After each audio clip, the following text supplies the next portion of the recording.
प्रकार के 12 आसन व चरणों को करने का सही तरीका पहले देखेंगे, समझेंगे और फिर साथ में इसका अभ्यास करेंगे। तो आइए नियम और सावधानियों को ध्यान में रखते हुए हम करेंगे। अपनी मैट का 3/4 हिस्सा छोड़ते हुए खड़े हो। ध्यान रहे मुख सूर्य की तरफ हो।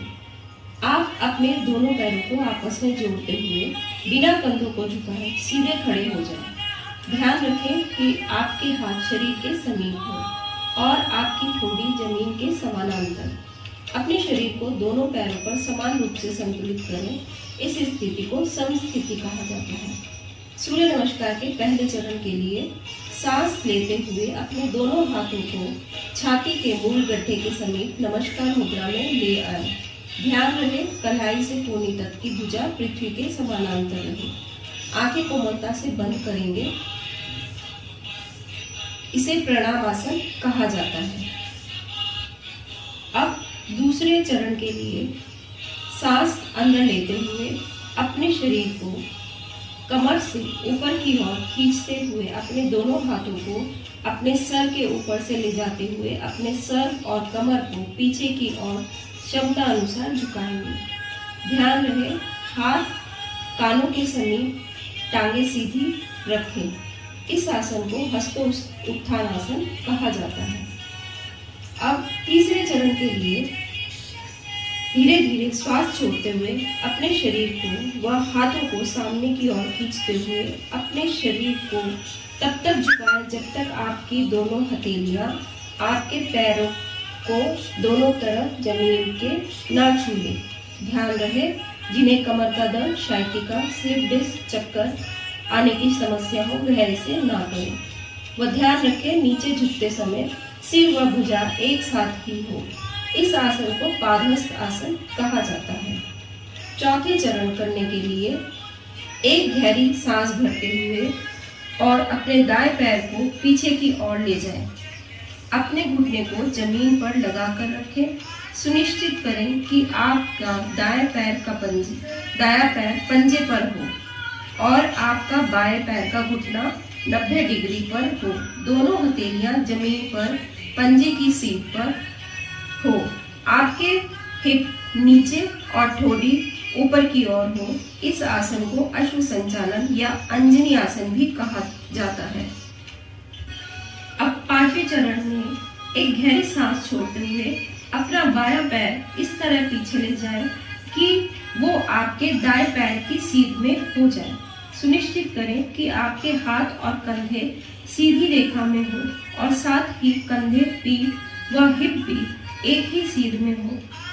स्थिति बनाए रखते हुए धीरे धीरे सांस लें। इस आसन को दंडासन या संतुलन आसन भी कहा जाता है। छठे चरण में सांस छोड़ते हुए अपने दोनों घुटनों को जमीन पर लगाएं तथा नितंब या हिप से शरीर को पीछे की ओर धकेलते हुए अपनी छाती को दोनों हथेलियों के मध्य में व माथे को जमीन से लगाएं।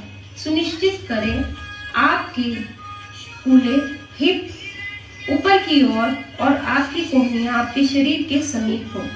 सुनिश्चित करें कि आपके शरीर के 8 अंग ही धरती से स्पर्श करें। इसका मतलब ये हुआ 2 पंजे, 2 घुटने, 2 हाथ, 1 छाती व 1 माथा। इस आसन को साष्टांग आसन कहा जाता है क्योंकि आपके शरीर के 8 अंग जमीन को छूते हैं।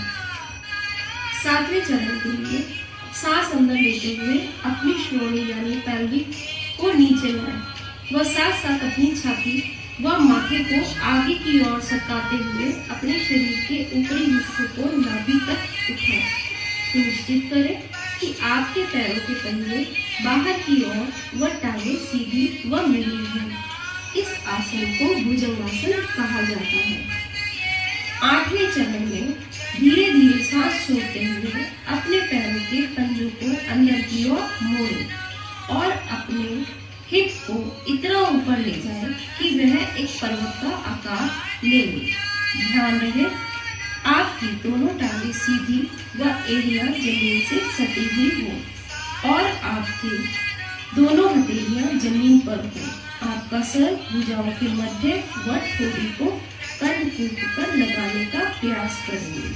ध्यान रखें कि हथेलियां और पैर अपने ही स्थान पर रहें, हिले नहीं। इस आसन को पर्वत आसन व अधोमुख श्वान आसन भी कहा जाता है। 9वें चरण के लिए सांस लेते हुए अपना वही पैर जो आप चौथे चरण में पीछे लेकर गए थे, यानी अपना दायां पैर आगे दोनों हथेलियों के मध्य में लाएं और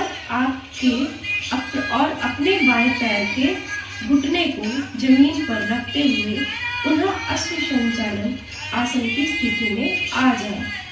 10वें चरण में सांस छोड़ते हुए अपना बायां पैर भी दाएं पैर के पास ले आए तथा पुनः पादहस्त आसन की स्थिति में आ जाएं।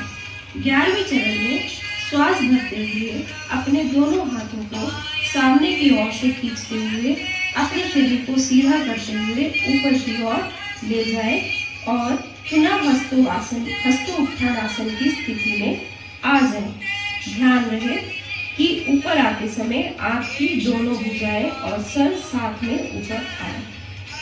12वें व अंतिम चरण के लिए श्वास बाहर निकालते हुए आंखें बंद करते हुए दोनों हाथों को प्रणाम मुद्रा में यानी कि पुनः प्रणाम आसन की स्थिति में आ जाएं और धीरे से अपनी आंखों को खोल लें।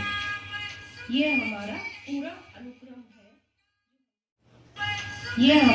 पूरा अनुक्रम है जो हमने किया। अब इसी को पूरे अनुक्रम को अपने बाएं पैर से दोहराएंगे।